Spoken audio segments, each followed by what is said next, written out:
Estimados alumnos, continuando con el curso de Econometría 2, veamos ahora el tema Econometría con datos de panel.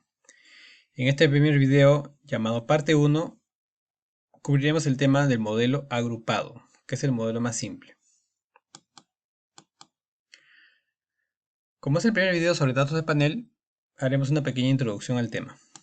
Con datos de panel tenemos n individuos observados en varios periodos consecutivos.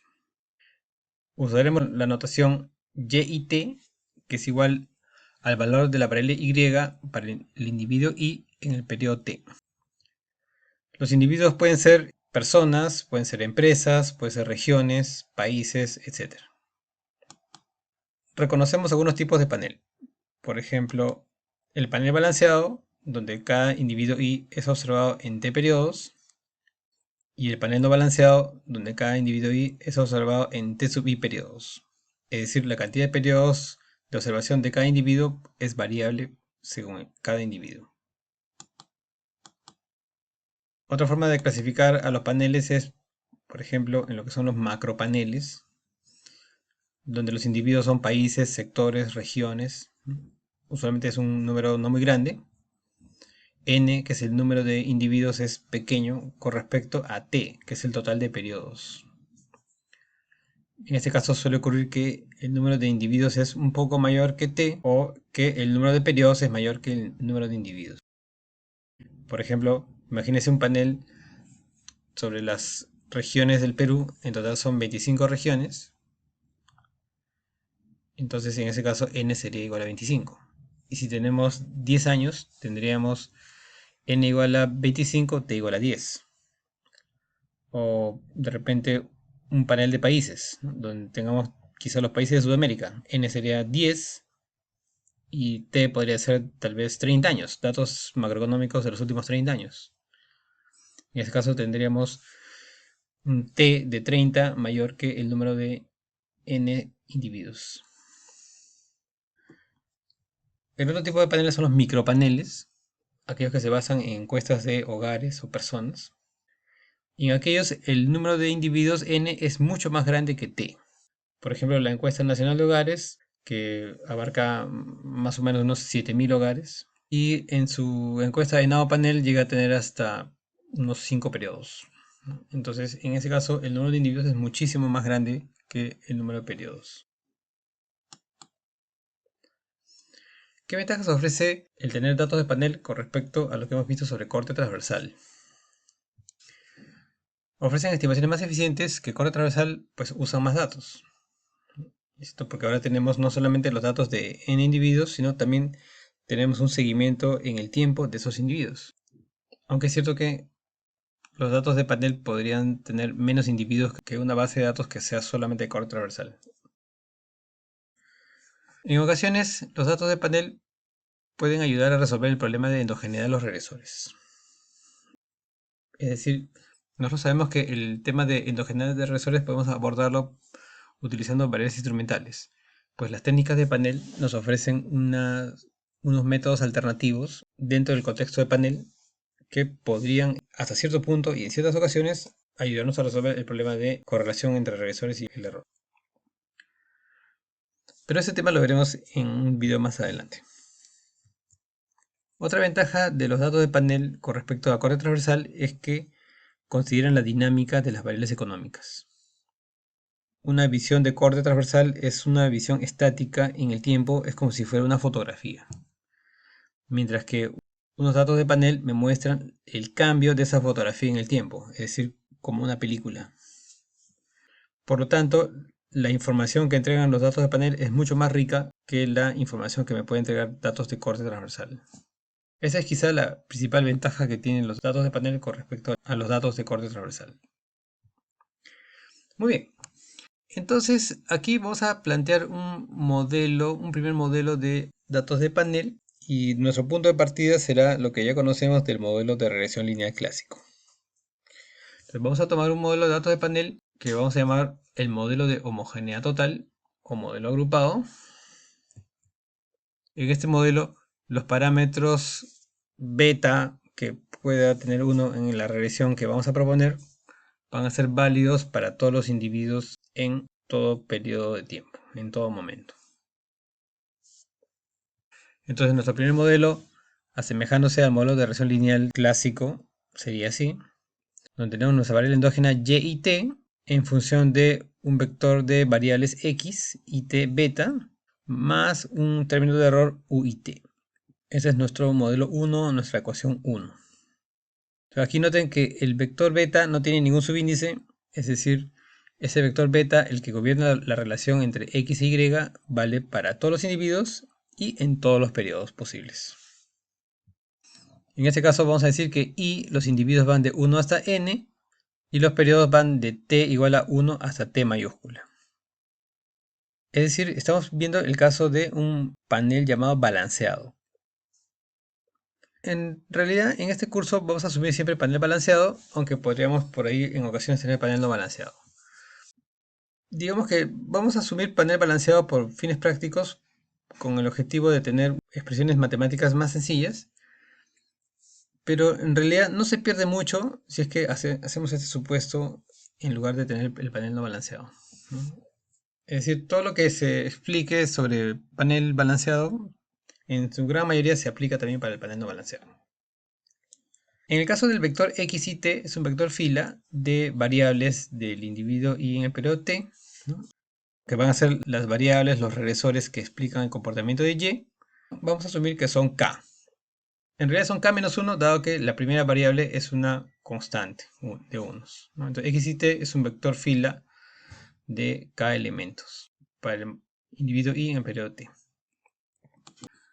Ese modelo se le llama agrupado porque equivale a añadir varios cortes transversales en varios años, ¿no? Es decir, aquí simplemente estamos diciendo, tenemos datos de muchos individuos y de cada uno de ellos en varios periodos, y lo único que estamos haciendo es juntar las observaciones de los individuos en el tiempo con una gran base de datos.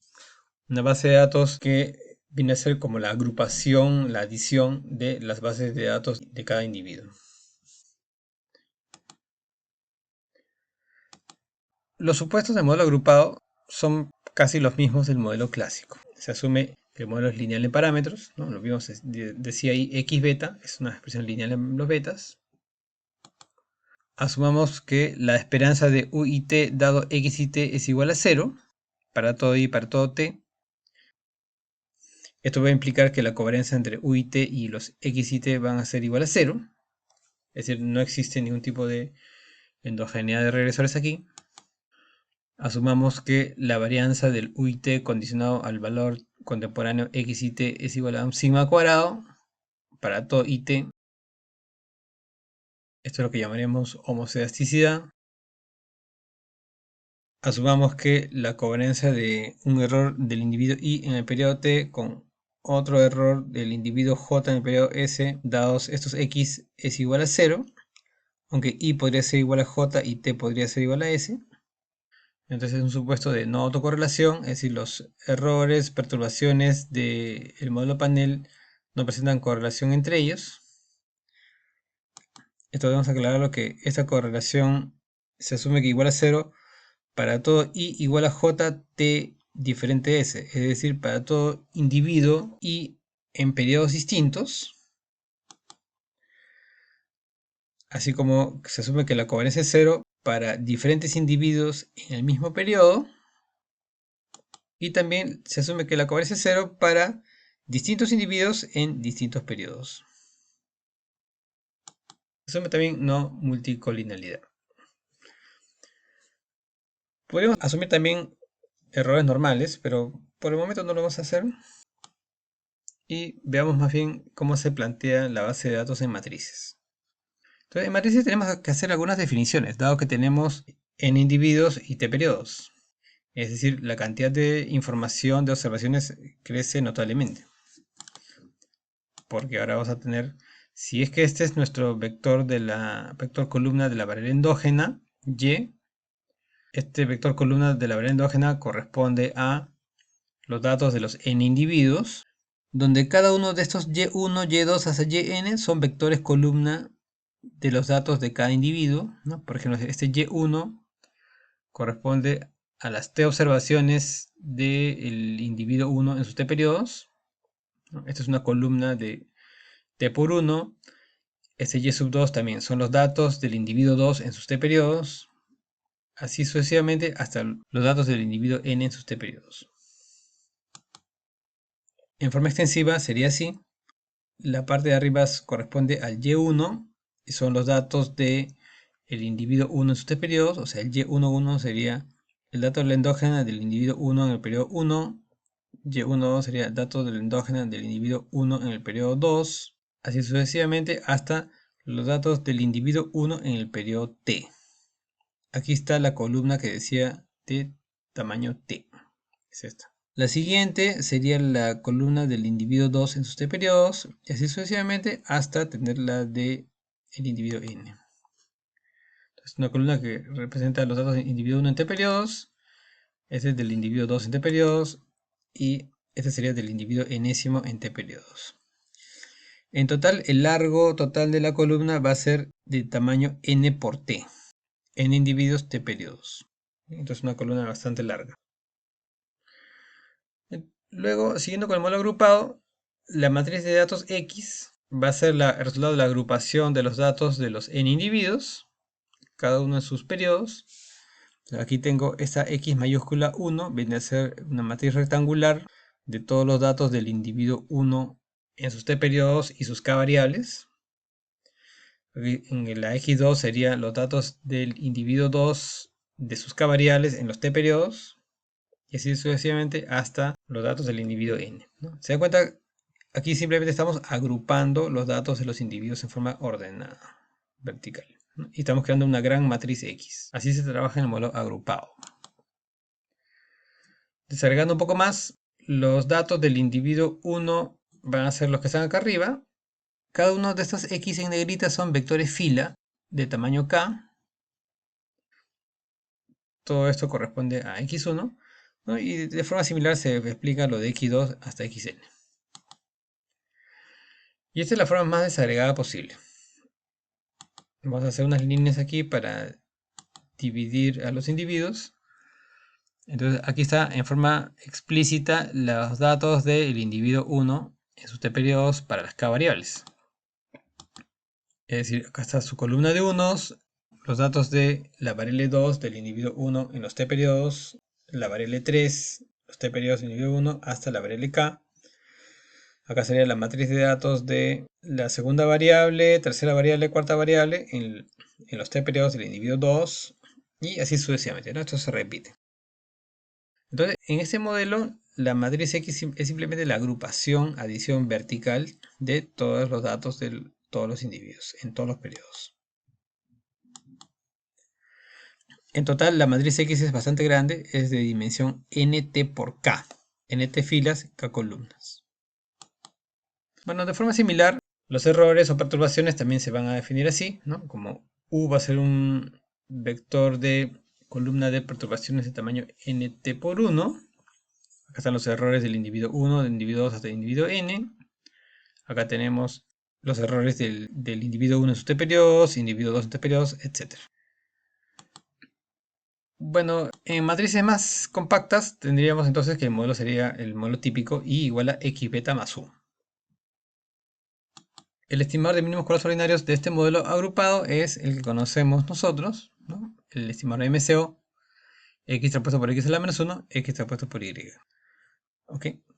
Entonces, este es el estimador que nosotros conocemos, el de MCO, pero dado que la matriz X tiene una forma particular, como matrices particionadas, vamos a ver que x transpuesto x toma una forma muy especial.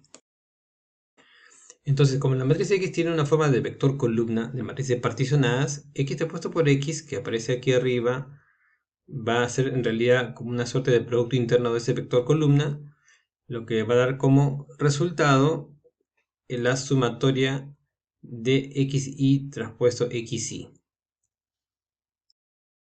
Entonces, como esas matrices x1 son de tamaño t por k, resulta que el xi transpuesto por xi va a ser de tamaño k por k. Entonces, esta sumatoria x transpuesto por x va a ser una sumatoria de matrices de tamaño k por k, siendo el resultado una matriz también k por k. Entonces, es una forma alternativa de presentar a la matriz x transpuesto x en el contexto de panel, ¿no? Usando estas matrices de datos del individuo i. Similarmente, x traspuesto por y se va a expresar de esta forma. Entonces tenemos aquí el estimador de mínimos cuadrados ordinarios del módulo agrupado en esta nueva notación, donde tenemos al xy traspuesto xy expresado como una sumatoria de los datos de cada individuo de 1 a n, ¿no? Lo mismo pasa con xy traspuesto y. Pero podemos ir un poco más allá y recordar que xy es igual a la agrupación vertical de estos vectores fila de y igual a 1 hasta t. Luego lo que vamos a tener es que xy traspuesto xy, es decir, el argumento de esta sumatoria, se puede expresar si es que transponemos esto y lo multiplicamos por sí mismo, me va a quedar una sumatoria de t igual a 1 a t de xy traspuesto xy. Entonces, reemplazando esta expresión aquí en la sumatoria, nos va a quedar lo siguiente: que el estimador de mínimos cuadrados ordinarios del módulo agrupado puede escribirse como una doble sumatoria de y igual a 1 a n, de t igual a 1 a t, de xy traspuesto xy. Donde xy, recuerden que es un vector fila de tamaño k, por lo tanto, esa expresión sería una matriz de tamaño k por k cuadrada. Entonces se va a sumar para todos los periodos, para todos los individuos. Y eso se invierte a la menos 1. Y aquí igual tendría xy por yt. Aquí este sería una columna de tamaño k y este es un escalar, y y t.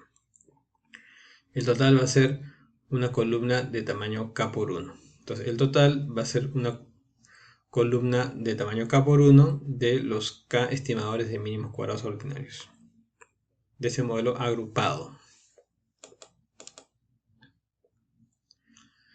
Este estimador es insesgado, consistente y eficiente, siempre y cuando se cumplan los supuestos mencionados. Pero hay una crítica al modelo agrupado. Recordar que UIT captura a variables no observables del individuo I.